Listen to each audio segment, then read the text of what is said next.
কয়েকদিন ধরে বাংলাদেশ নিয়ে কিছু কথা বলে হয়েছিলাম। অনেকদিন বলা হয় না। এই ডাক্তারদের এই লড়াই, রাস্তায় বসে থাকা, দিদির সঙ্গে আলোচনা করা, মুখ্যমন্ত্রীর সঙ্গে আলোচনা করা, এইসব নিয়ে। তারপরে কোন নগর গেলাম, যে ছেলেটি মারা গেছে বিনা চিকিৎসায়, সেই বিক্রম ভট্টাচার্যের বাড়ি, এইসব নিয়েটি ব্যস্ত ছিলাম। এদিকে বাংলাদেশের তো দিনের পর দিন খুব খারাপ অবস্থা। যদিও মার্কিনের অর্থাৎ আমেরিকা থেকে 20 কোটি টাকা পেয়েছে।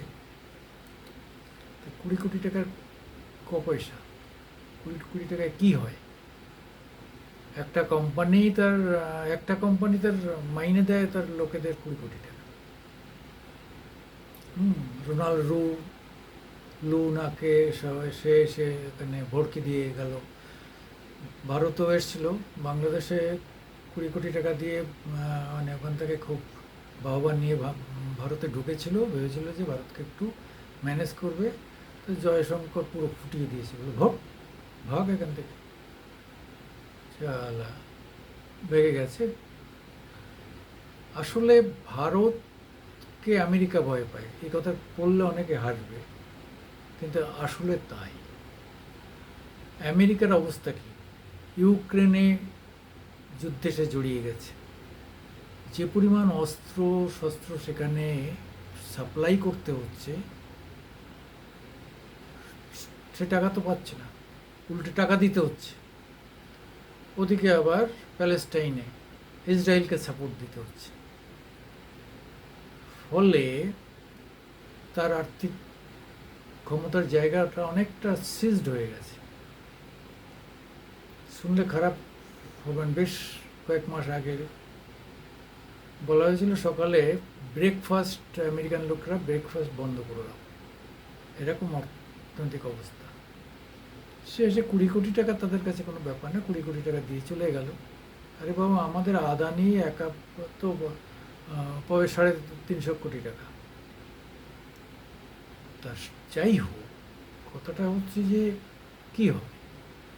যে দেশে এখনো অধ্যাপকদের ধরে মারধর করা হচ্ছে, ছাত্রলীগ অর্থাৎ আওয়ামী লীগ করে বলে একটি ছাত্রকে মেরে ফেলা হয়েছে, আর একটি মেয়েকে বলা হয়েছে যে তুমি এখান থেকে পালিয়ে সরে যাও, ইউনিভার্সিটিতে আর ঢুকবে না, ঢুকলে তোমার কপাল দুঃখ আছে। আমরা এখান থেকে আমাদের যারা রপ্তানিকারকরা আলু টালু নিয়ে যাচ্ছিল, তারা সেসব লুটপাট করে নিয়েছে। কেউ আর ভারত থেকে কোনো মাল নিয়ে বাংলাদেশে ঢুকতে চাইছে না, যে লুটপাট হয়ে যাবে। কিন্তু 76-এর মন্বন্তরের মতো অবস্থা হবে। আর 6 মাস, আমি লিখে দিচ্ছি যে 6 মাসও লাগবে না, 3 মাস পরে, 3 মাস মানে সামনের জানুয়ারির মধ্যেই আপনি দেখবেন বাংলাদেশের অবস্থা কোথায় চলে যায়, ভয়ঙ্কর খারাপ জায়গায় যাবে। ওরা হুমকি দিচ্ছে আমাদের 7 সিস্টার কেটে দেবে, হ্যাঁ, শিলিগুড়ি থেকে। আরে বাবা, শিলিগুড়ির ধারে কাছে আসতে পারবি? তোর হিম্মত আছে? ধারে কাছে আসতে পারবি?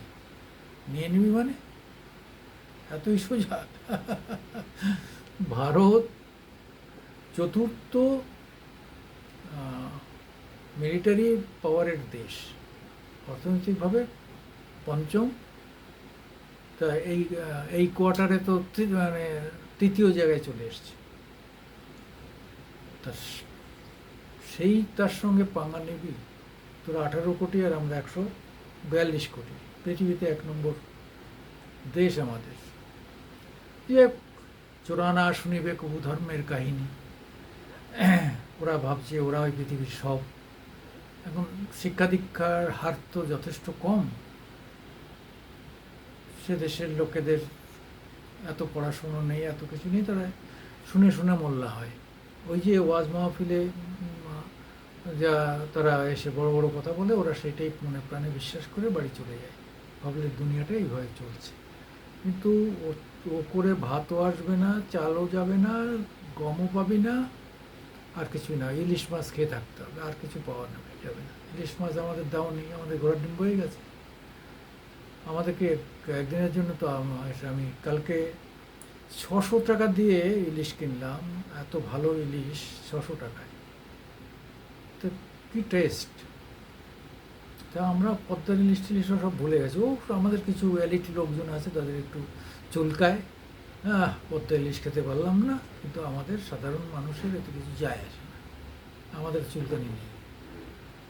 আমার কিন্তু বাংলা ভাষী মানুষগুলো ওপার বাংলা এপার বাংলার মানুষদের আমরা পরস্পর আত্মীয় ভাবি, কিন্তু ওপারের আত্মীয়রা যে ক্রমাগত তারা অনাত্মীয় হয়ে তারা পাকিস্তানি হয়ে যাচ্ছে, তারা যে আর বাংলাদেশি নেই, তারা পাকিস্তানি হয়ে যাচ্ছে, এটা আমাদের বুঝতে সময় লেগেছে। যাই হোক, দেখো পাকিস্তানের সঙ্গে গিয়ে ওরাও 200 টাকা আটা কেজি, তোমাদেরও 200 টাকার 8 কেজি হবে। আমি তো বললাম 6 মান্থ, 3 মাস থেকে 6 মাসের মধ্যে, মানে সেই 76-এর মন্বন্তর বা 76 মন্বন্তর হয়েছিল না, খেতে পায়নি, হাজার হাজার মানুষ না খেয়ে মরেছে ওপার বাংলা এপার বাংলা মিলিয়ে, সেই 76-এর মন্বন্তর দেখা যাবে। যাই হোক, আবার 1959-এ খাদ্য মুভমেন্ট, মানে খাদ্যের অভাব এপার বাংলাতেও হয়েছিল ওপার বাংলাতেও হয়েছিল। যাই হোক, সুজলা সুফলা বাংলাদেশের ঠিকঠাক চাষবাস করলে আর তারা প্রচুর রপ্তানি করতে পারে।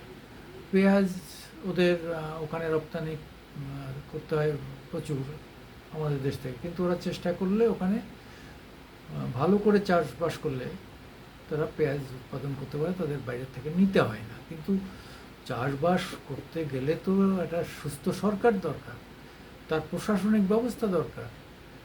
এই চাষিদের বিভিন্নভাবে আর্থিকভাবে সাহায্য করতে হবে, ঋণ দিতে হবে, স্বল্প সুদে ঋণ দিতে হবে, বা বিভিন্নভাবে তাদের সাহায্য করতে হবে।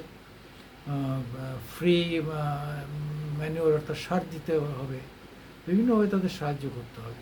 তারা যখন খেতে পাবে না তখন তাদের চাল ডাল দিয়ে সাহায্য করতে হবে বর্ষাকালে। এইগুলো করলে তবেই তো কৃষক প্রাণ মন দিয়ে মাঠে কাজ করবে এবং সোনার ফসল ফলাবে। সেটা হচ্ছে না, শুধু শুধু রাজনীতি। ভারত খারাপ, ভারত কী করলো, হিন্দুরা কী করলো, ভারত কী করলো, হিন্দুরা কী করলো, ভারত কী করলো, হিন্দুরা কী করলো, এই ছাড়া আর এদের আর কোনো চিন্তা নেই। তাই এই করে করে যা হবে ধ্বংসের দিকে যাবে। যাই হোক, আমি সুকুমার দেবনাথ, মামাটি মানুষ ইউটিউব নিয়ে আপনাদের সামনে আসি। আপনারা তো আমাদের লাইক দেবেন, শেয়ার করবেন, সাবস্ক্রাইব